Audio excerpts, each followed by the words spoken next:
My name is Adam Wyse. I'm a member of the Game Artisans of Canada. I'm a software engineer by trade. I've been doing that for 10 years now since I graduated.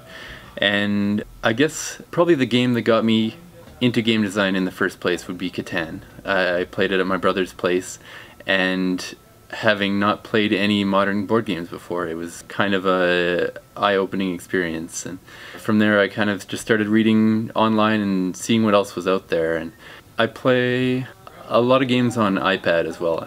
I think it's really neat that board games have transitioned into that iOS medium, so I can play single-player games, not have to have a group of friends around the table all the time. Games like Ascension or Castles of Mad King Ludwig, for example, are great to be able to play whenever I want for just a quick game. My next step into deeper, more interesting board games is Space Alert by Vlada.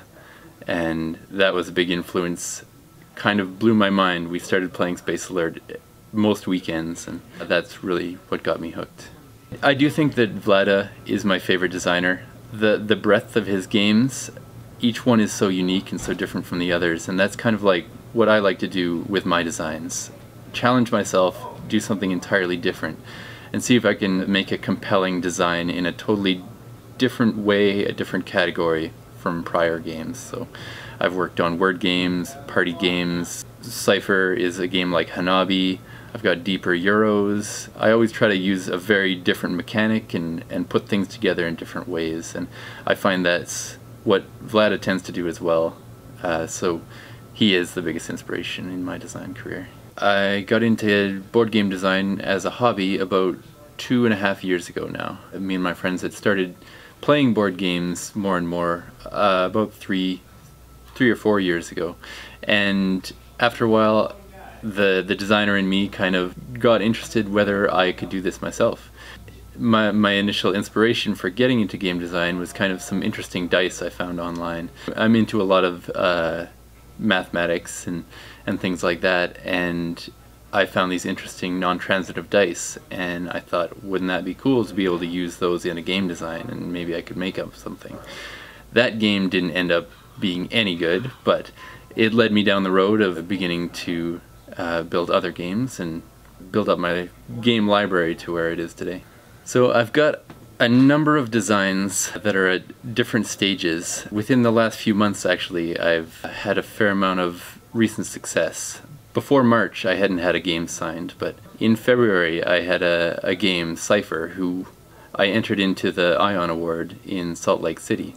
And so it became a finalist, so I went down to SaltCon in Salt Lake City to attend the ceremony and just meet with any publishers that were there. I wasn't expecting anything from the conference as far as getting games signed, but in the end I won the Ion Award with Cypher. Cypher ended up getting signed a few weeks ago, actually, and I met with Mayday Games down there, who is going to be publishing Cypher. They're also going to be publishing another of my designs called Poetry Slam, and that's like a word party game. Two kind of genres that don't seem to fit together that well. It might not be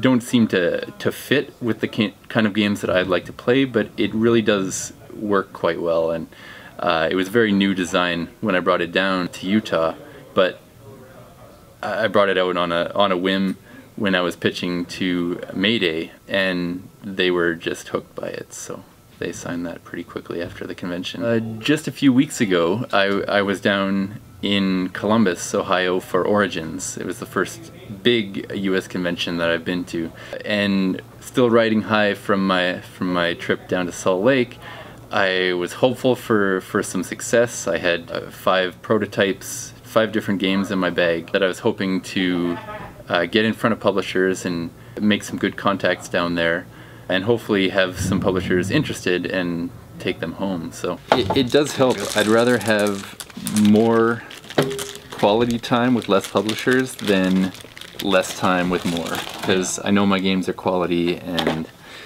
I just need some time to talk with people. I had Mask of the Red Death was signed at Origins, which was more than I could have expected.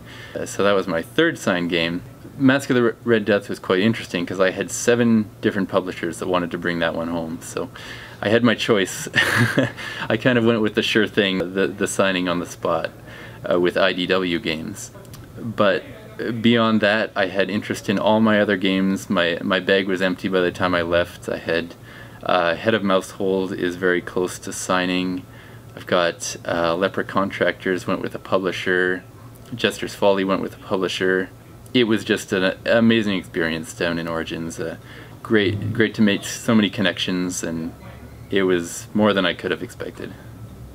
Most of my design is done during my walks. I walk home from work every day, so I have about 45 minutes just to think, and it's invaluable time after a hard day's work to just let my mind go and think about design.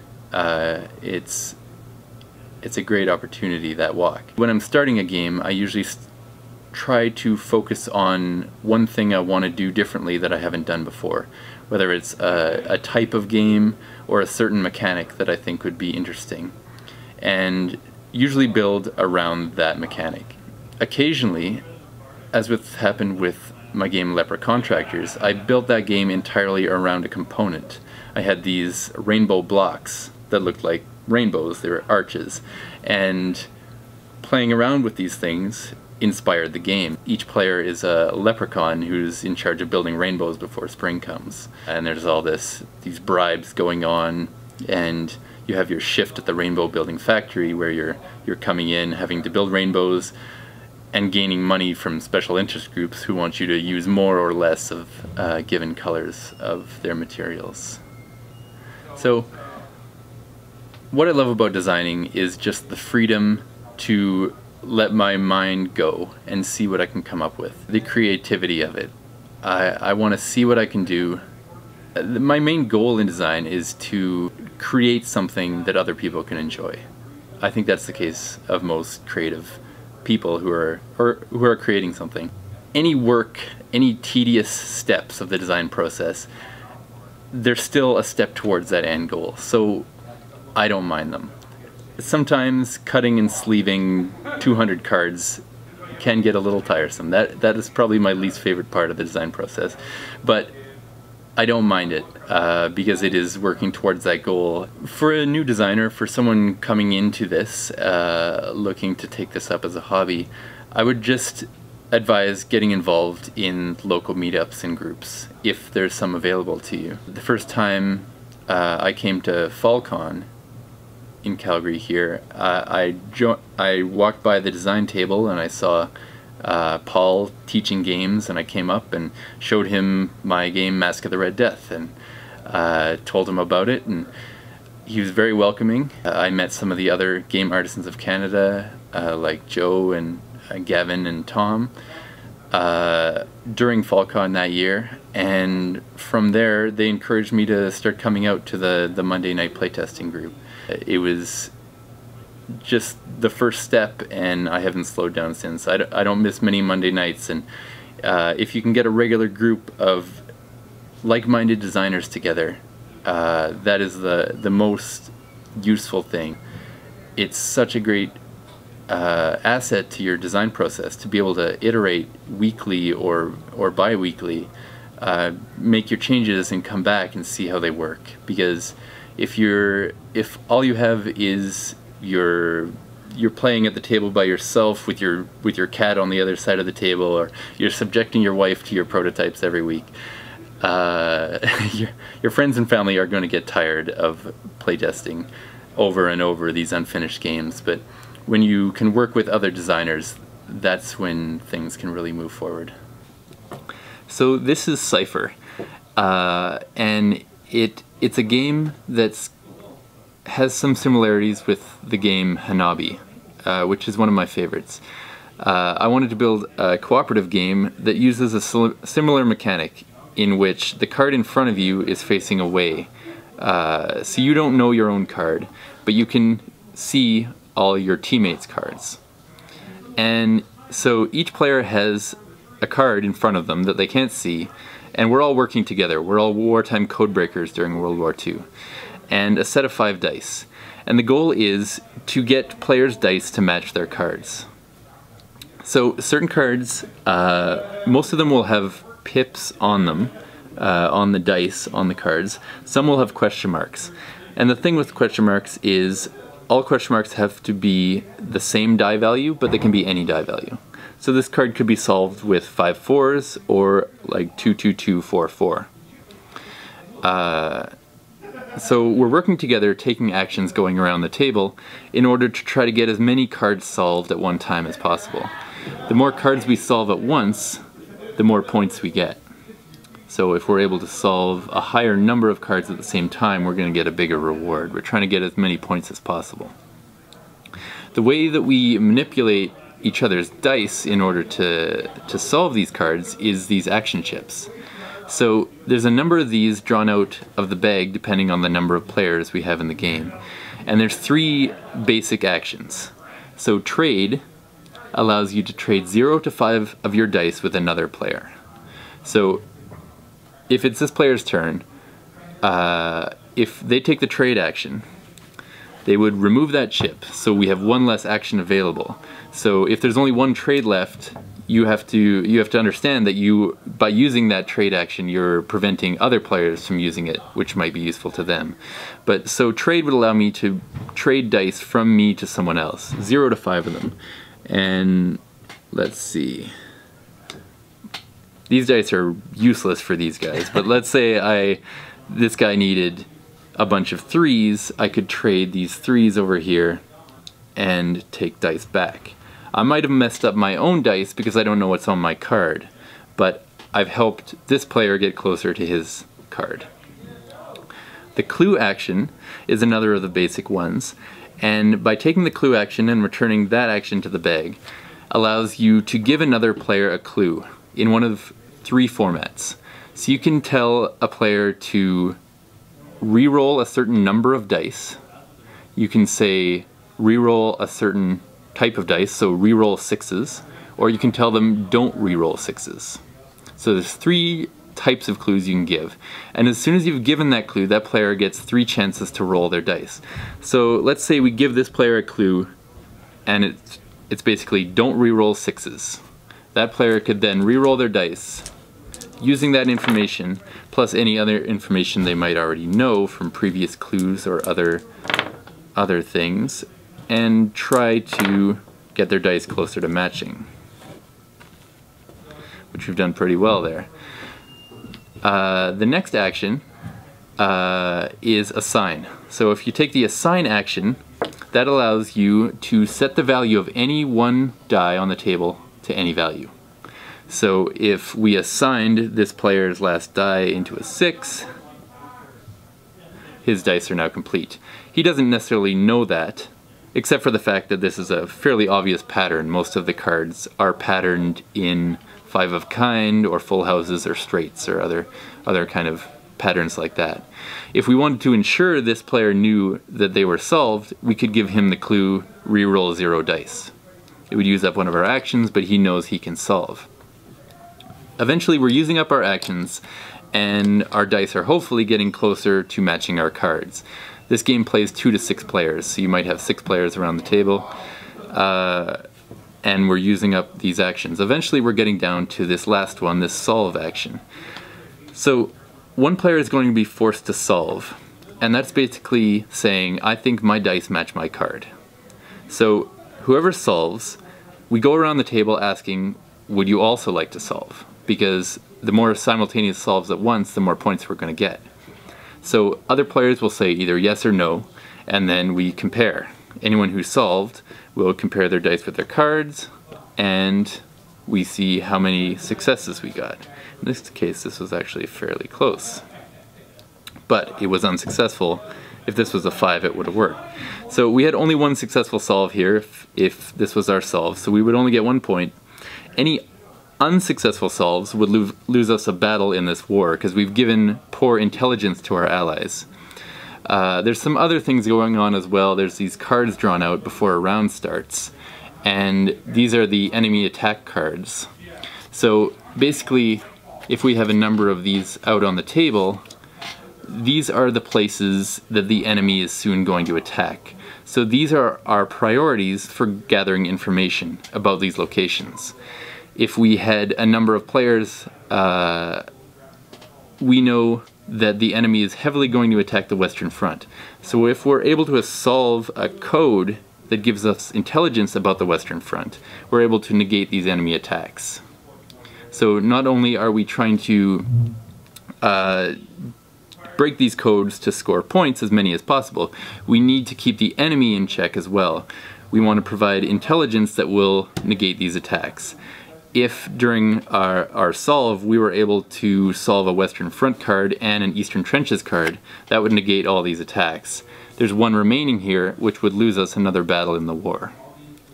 So we're trying to survive as long as possible till we reach the bottom of the deck. The deck size depends on the number of players in the game. We need to survive and get in as many points as possible before we either lose the war or our deck runs out. Deck runs out, we win the game, and we can record our final score. And that's the basics. As soon as the solve action is taken, we draw out more chips. The players who solve gets new cards and re-roll their dice. Any work that's been done on a previous card remains, so there may be players that are partially solved at this point, and we just continue on until we either lose or win and record our score. And that's Cypher. It'll probably be, this one was signed by Mayday Games. It'll probably be out in 2017. So this is Poetry Slam, and it is a word party game for 3 to 8 players. It was recently signed by Mayday Games, and it'll probably be coming out in 2017. So the idea of Poetry Slam is all the players are beatnik poets at a hip poetry slam. And it's played over a number of rounds, depending on the number of players in the game. And each player will get a little sheet that they're going to write words on. And each round starts by revealing a word prompt. So we'd flip this up, and there is, so 2 cards go together to form a word prompt. We have second letter is blank, so second letter is E. And all players would, as quickly as possible, write down a word where the second letter is E. Let's say I wrote down heaven here. So there's a number of ways you get points in Poetry Slam. First, as soon as you finish writing your word, you either flip over your paper or cover it up in some way and take one of these tiles from here, and there'll be a number of tiles equal to the number of players.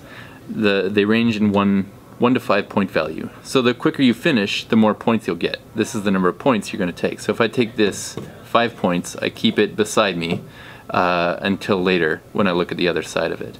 And so I got the 5 point tile, and I can immediately put in 5 points for speed. Then you get points for word length. So there's a little table here showing you the longer your word, the more points you'll get for length. So heaven would get me 2 points. So I'd put in 2 points for length. Once everyone has finished their word, this is a poetry slam, so there is a little poetry round. And what you do, everyone will have taken one of these tiles. What you do during the poetry round is players think of a rhyming couplet, which is 2 sentences that end in rhyming words of about the same length. And what you're trying to do is come up with these 2 lines that allow other people to guess your word. Everyone knows that the second letter of the word is E. They don't know my word is heaven, but if I come up with the poem, this is where the angels fly, and it's where you go when you die. Whoever is able to guess heaven first will get a point, and I would get 3 points for allowing someone to guess that. So everyone is going to come up with a poem during this round. It's free form, so as soon as you're finished, you recite your poem, people try to guess it. You only get 1 guess. So if everyone guesses wrong, you don't end up getting any points for your poem. But you can always guess other people's and get a few points from the poetry section like that. So we finish, people either guess their words or not, and once everyone is finished, we then flip up our speed tiles that we took at the beginning of the round. And so I took this high value tile, which means I'm going to lose a high value letter. So I lose my T from now on. It's it's kind of a balancing mechanism. So the players who are very fast, very good word players are going to lose letters, more valuable letters. The player who is slowest is going to lose their J, which is not too bad. So the game's played over 8 rounds here. So in subsequent rounds, I can no longer use the letter T, except if it comes up during the word prompt, then I could use it once. So from now on, I need to avoid that letter T. Maybe next round I lose my letter N. I'm consistently writing fast words, and I'm losing important letters. People are going to make mistakes in later rounds. I might do the word battle. I forgot I can't use the word T. So that's where these slams come in, part of Poetry Slam. So every time you use a letter that you're not able to use, you gain a slam. And those are worth -2 points each at the end of the game. So you gain points in a number of ways. You can also lose points if you're not careful. Throughout the game, there are these snap tokens as well. And at the start of the game, each player has 3 of these, and they're all beatnik side up. And these are a kind of way, when beatnik poets are appreciating each other, they don't applaud for each other, they snap. So whenever someone comes up with a really impressive word or a really impressive poem or a really impressive guess, you can snap for them. And that would give them 1 point at the end of the game. The reason you give these out is any ungiven snaps count against you at the end. So you want to give out these 3 tokens because they'll be -3 for you at the end of the game if you don't. So anytime anyone does anything impressive, you can give them a snap. You can only give out 1 of these per round, so you wanna plan out when to give these out. You don't want to have them all remaining in the last round. But that's basically how it goes. Each round you're losing letters and trying to come up with words based on a new word prompt each round. And that's Poetry Slam.